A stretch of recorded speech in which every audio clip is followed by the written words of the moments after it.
It rose from dust and defied time itself, the only wonder of the ancient world, still standing. But how? And why does it still hold our gaze across the centuries? Welcome to History Pulse, where legends live again. Today, we tell the story of the Great Pyramid of Giza. 1. The Ancient World. In the year 2600 BCE, the Nile River was a highway of civilization. Trading ships sailed from the great city of Memphis to the south, where the river began, or to the north, where it flowed into the sea.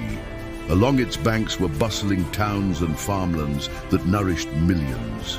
Up north in the Levant, the Akkadians had fallen, and the Sumerians were building new temples.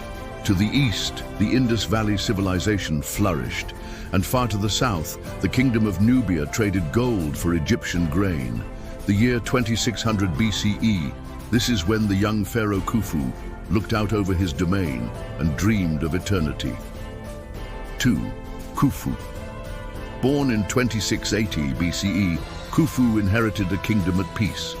His father's reign, Sneferu, had united the upper and lower kingdoms of Egypt and secured the borders against Nubian and Palestinian tribes. The temples of Ra and Osiris were filled with treasure, and the nobles were loyal. Yet the young pharaoh felt no contentment. Like all before him, he was told that Ra chose him to be a god on earth, that his bloodline could trace back to the sun, God himself.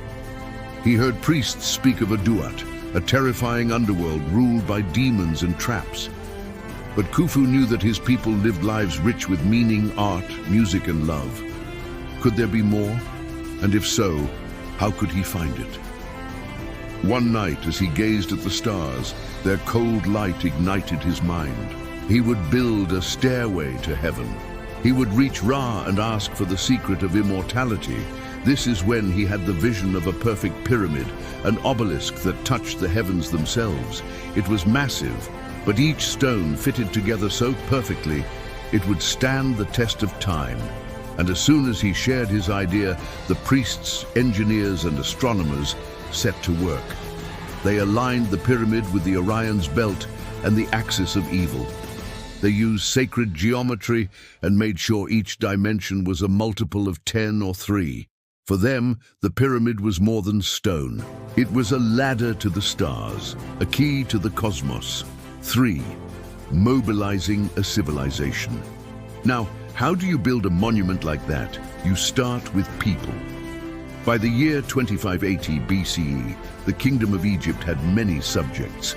The Nile's fertile land supported around 2 million people. So when the call went out for 20,000 strong workforce, officials could call upon artisans, masons, farmers, and soldiers. All across Egypt, scribes recorded names, organized labor gangs, and assessed supply needs. Ships were prepared to transport limestone blocks from across the Nile, and with the flooding season upon them, everyone packed up and moved to the Giza Plateau. Here, the king had already selected a site near the existing bent pyramid. There were 3 sides facing north, east, and west, and the view was unobstructed. 4. Construction begins. Building the pyramid was no easy task. We don't know exactly how they did it, but based on other pyramids built during this time, we can make some educated guesses. Some believe that they built a straight ramp leading up the 4 sides of the future pyramid. Others think they built a spiral ramp that started off in the center and expanded outward. Maybe they used an internal tunnel system that allowed workers to move up the pyramid while empty sledges came down. With hundreds of teams working simultaneously, the Egyptians hauled limestone up the ramp using wooden rollers and pulleys. When they reached the top, they carefully maneuvered each block into place.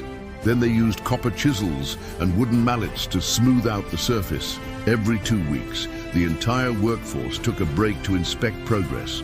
If the block placement was off by even a fraction, then the whole pyramid had to be leveled and realigned.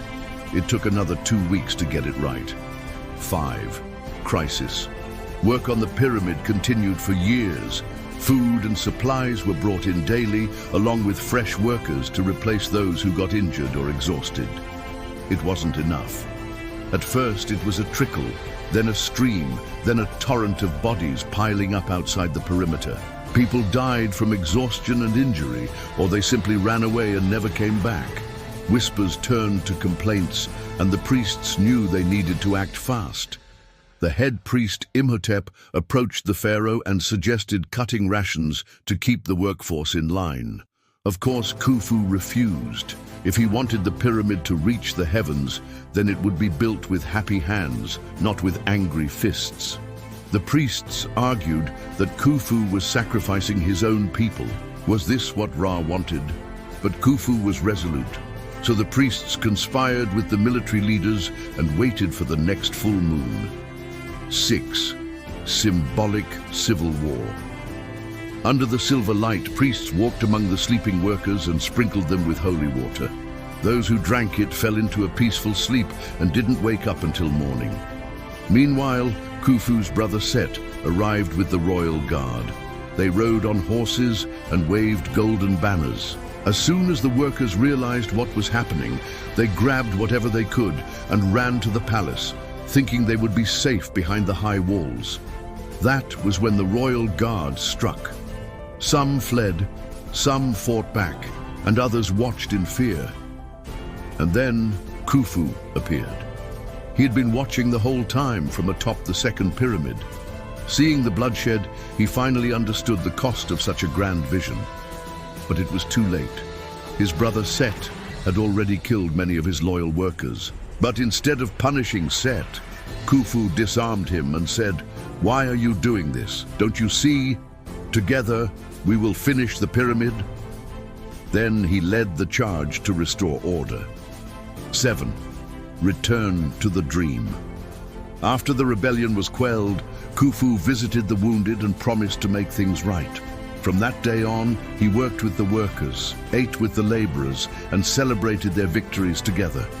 Slowly, the pyramid rose tier by tier, each one more magnificent than the last. Some say that every 1,000 blocks raised, they held a ceremony in the king's chamber. There, amid the shadows and flickering torchlight, Khufu renewed his pledge to finish the greatest monument ever made. 8. Secrets. The pyramid remained a mystery for centuries after its completion. But today, modern science is shedding new light on its purpose. Did they know something we don't? Did they use lost technology to lift giant blocks? The alien theory says that extraterrestrials helped them, but is there any truth to it? Did they somehow use sonic levitation or anti-gravity devices? What about the hidden chambers? What are they hiding inside the belly of the beast? New scans taken in the 21st century show voids inside the structure. Could these be energy fields or entrances to other realms? Maybe it wasn't what they built, but what they believed. Maybe the pyramid's power lay in its invisible magic. It was a code of the cosmos, written in stone. It was the key to the universe, the map to the afterlife, the connection to the divine. 9. The pyramid's purpose. How did the pyramid achieve its purpose? Well, it had 3 main roles. First, it was a tomb for Pharaoh Khufu. Inside its belly were 3 magnificent chambers and a network of tunnels. Then it served as a gateway between worlds. Its tunnels aligned with the cardinal directions and may have been used to connect with other realms. Finally, it was a temple dedicated to the gods of Egypt. Its inner sanctum contained sacred measurements, golden ratios, and celestial alignments. It was a place where the divine spark of the cosmos met the human soul. 10. Modern rediscovery. The pyramid was rediscovered in 1837 by British explorer Howard Vyse. He entered the pyramid through an explosive blast in the upper masonry. Later, he found 2 massive boat pits and several air shafts. In the 21st century, scientists used drones to scan the pyramid. They discovered strange thermal anomalies and unexplained voids deep inside. What secrets does the pyramid still hold? What mysteries lie in its ancient heart? Epilogue. The Eternal Monument.